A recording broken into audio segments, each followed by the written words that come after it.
যমুনার তীরে দিল্লিতে চলে গিয়েছিল তার বড় পুত্রের হাতে জনমেজয়ের কাছে সমস্ত সম্পত্তি দিয়ে।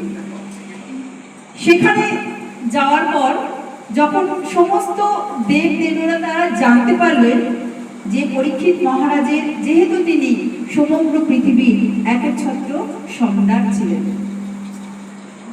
তখন সব দেব দেবতারাও মুনি ঋষিরাও সেখানে চলে এসেছিলেন। কালক্রমে ছিল সুখদেব গোস্বামী সারা ভারতে ভ্রমণ করতে করতে সেখানে এসে উপস্থিত ছিলেন।